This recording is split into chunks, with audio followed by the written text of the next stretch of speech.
സജ്ജനങ്ങളെ, കുലദേവതയുടെ അനുഗ്രഹമില്ലാതെ ലോകത്തെ ഏത് മഹാക്ഷേത്രങ്ങളിൽ പോയി പ്രാർത്ഥിച്ചാലും അതിന് ഫലമുണ്ടാവുകയില്ല.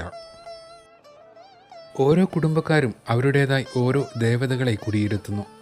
തങ്ങളുടെ കുടുംബത്തിലെ പ്രശ്നങ്ങളുടെ പരിഹാരത്തിനും അഭീഷ്ട സിദ്ധിക്കുമായി ഈ ദേവതകൾക്കായി പൂജകൾ സമർപ്പിക്കുന്നു.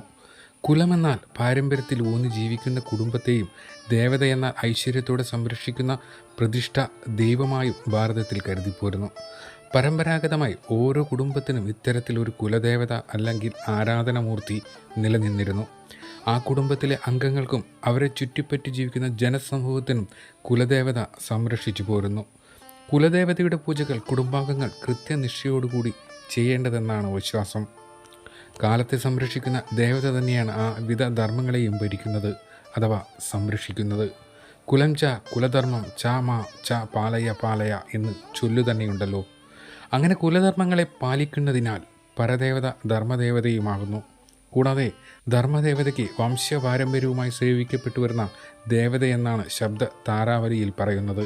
ഈ വിധം പരദേവത, ധർമ്മദേവത, ഭരദേവത, കുലദേവത എന്നിവയെല്ലാം ഒരേ അർത്ഥത്തിൽ തന്നെയാണ് ദ്യോതിപ്പിക്കുന്നത്.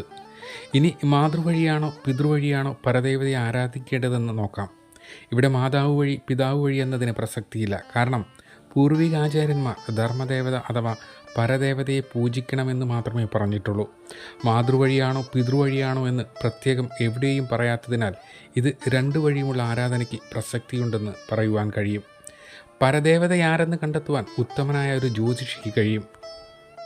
ഇനി പരദേവതാ പൂജ ചെയ്തില്ലെങ്കിൽ എന്തായിരിക്കും ദോഷം? കുടുംബങ്ങളിൽ ദുർമരണങ്ങളും രോഗദുരിതങ്ങളും ദാമ്പത്യ പ്രശ്നങ്ങളും സന്താന പ്രശ്നങ്ങളും ഐശ്വര്യക്ഷയവും തീവ്രതരമായ രീതിയിൽ അനുഭവിക്കാൻ ഇത് കാരണമാകും. പണ്ടുകാലം മുതൽ ഓരോ കുടുംബക്കാരും പരമ്പരാഗതമായി ഓരോ ദേവതയെ കുടിയിരുത്തി ആരാധിച്ചു വരുന്നു. ഈ ദേവതയുടെ സന്തോഷമാണ്, തൃപ്തിയാണ്, അനുഗ്രഹമാണ് ഒരു കുടുംബത്തിൻ്റെ എല്ലാ മംഗളങ്ങൾക്കും ഉയർച്ചകൾക്കും കെട്ടുറപ്പിനും ആധാരം. ഈ ദേവതയെ മറന്നുള്ള ജീവിതമാണെന്ന് നമ്മുടെ നാട്ടിലെ 90% ദുരിതങ്ങൾക്കും കഷ്ടനഷ്ടങ്ങൾക്കും കുടുംബ തകർച്ചയ്ക്കും മനോരോഗങ്ങൾക്കും ആത്മഹത്യകൾക്കും ഏക കാരണം. കുടുംബ പ്രശ്നങ്ങൾക്ക് പരിഹാരം കണ്ടെത്തുവാനും കുടുംബത്തിൽ നഷ്ടമായ സ്വസ്ഥതയും ശാന്തിയും യോജിച്ച് സമാധാനവും ഐശ്വര്യവും തിരികെ കൊണ്ടുവരാൻ നല്ലൊരു കുടുംബജീവിതം വീണ്ടും കെട്ടിപ്പടുക്കുവാനും നാം ഇന്ന് തന്നെ പരദേവതയെ പൂജിച്ചു തുടങ്ങണം. കാരണം നാളേക്ക് വയ്ക്കുന്നൊരു കാര്യവും നടക്കാറില്ല എന്നത് തന്നെ. നമ്മുടെ നിലനിൽപ്പിനും അഭീഷ്ടസിദ്ധിക്കും ഈ ദേവതയ്ക്ക് പൂജകളും വഴിപാടുകളും നമുക്ക് തന്നെ നടത്താം. ദുരിതങ്ങൾ ഒഴിവാക്കുവാൻ പരദേവതാ പൂജ ചെയ്തില്ലെങ്കിൽ കുടുംബങ്ങളിൽ ദുരിതങ്ങൾ ഒഴിയില്ല. അത് വിശ്വാസവും സത്യവുമാണ്. TV സീരിയലുകൾ ഹൈന്ദവ സമൂഹത്തെ ഈശ്വരനിൽ നിന്നും ഏറെ അകറ്റി. സ്വന്തം വീട്ടിലൊരു നേരം ദീപം തെളിക്കുവാനോ 10 മിനിറ്റ് പ്രാർത്ഥിക്കുവാനോ ആർക്കും സമയമില്ല. കുഞ്ഞുങ്ങളെ ശ്രദ്ധിക്കുവാനും ആർക്കും സമയമില്ല. കുടുംബത്തിൽ ഒന്നിനു പുറകെ ഒന്നായി ഒഴിയാതെ രോഗങ്ങളും ദുരിതങ്ങളും ഉണ്ടാകുന്നു. നല്ലൊരു ശതമാനം കുടുംബങ്ങളും ദാമ്പത്യ പ്രശ്നങ്ങളിലും മാതാപിതാക്കളുടെ പ്രശ്നങ്ങളിലും സന്താനങ്ങളുടെ പ്രശ്നങ്ങളിലും പെട്ടു വലയുകയാണ്.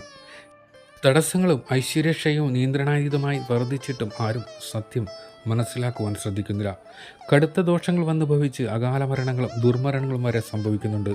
എന്നാൽ നാം നമ്മുടെ കുലദേവതയെ നിത്യവും ആരാധിച്ചാൽ കുലദേവത പ്രസാദിക്കും, നമ്മോടൊപ്പം നിൽക്കും. കുലദൈവം പ്രസാദിച്ചാൽ നമ്മോടൊപ്പം നിന്നാൽ പിന്നൊരു ശക്തിക്കും നമ്മയോ നമ്മുടെ കുടുംബത്തെയോ നമ്മുടെ കുഞ്ഞുങ്ങളെയോ വശീകരിക്കുവാനോ തകർക്കുവാനോ സാധിക്കില്ല. ധർമ്മദൈവം പ്രസാദിച്ചാലേ നല്ല തറവാടുകളുണ്ടാവൂ. നല്ല തറവാടുകളുണ്ടായാലേ നല്ല സമൂഹം ഉണ്ടാവൂ. പരദേവത പ്രസാദിച്ചാലേ കാര്യങ്ങൾ വേണ്ട വിധം നടക്കൂ. കുടുംബദൈവത്തിൽ ഭദ്രദീപം തെളിയിക്കൂ. നമ്മുടെ കുഞ്ഞുങ്ങളെ രക്ഷിക്കൂ. ധർമ്മദേവതയ്ക്ക് കഴിയുമെങ്കിൽ മാസത്തിൽ ഒരിക്കലോ അല്ലെങ്കിൽ വർഷത്തിൽ ഒരു പ്രാവശ്യമോ പ്രത്യേക പൂജകൾ ചെയ്യുന്നതും ചെയ്യിക്കുന്നതും നല്ലതാണ്. അതിനായി നമുക്ക് നല്ല വിശ്വാസമുള്ളവരെ തിരഞ്ഞെടുക്കാം. കുലദൈവങ്ങളുടെ ആരാധനയിലൂടെ മാത്രമേ കുടുംബത്തിൽ ഐശ്വര്യവും സമ്പത്തും ശാന്തിയും സമാധാനവും സമൃദ്ധമായി ഉണ്ടാവുകയുള്ളൂ. പരദേവത എന്നാൽ എല്ലാറ്റിനും മീതെ പരാശക്തിയായി പ്രകാശിക്കുന്നവൾ എന്നാണ് അർത്ഥം. കേരളത്തിലെ കുടുംബ പരദേവത കൂടുതലും ഭദ്രകാളി ദേവിയാണ്. വെള്ളിയാഴ്ച നാൾ ദേവിയെ ഈ മന്ത്രം ചൊല്ലി പ്രാർത്ഥിക്കാം. മന്ത്രം: ഐം ക്ലീം സൗം ഹ്രീം ഭദ്രകാളിയേ നമ. വളരെ ശക്തിയേറിയ ഈ മന്ത്രം ദുരുപയോഗം ചെയ്യുവാൻ പാടില്ല. ഹൈന്ദവ വിശ്വാസത്തിലെ ചെറിയ ചെറിയ അറിവുകളുമായി എത്തുന്ന രുദ്രവീണയെ പിന്തുടരാൻ മറക്കില്ലല്ലോ.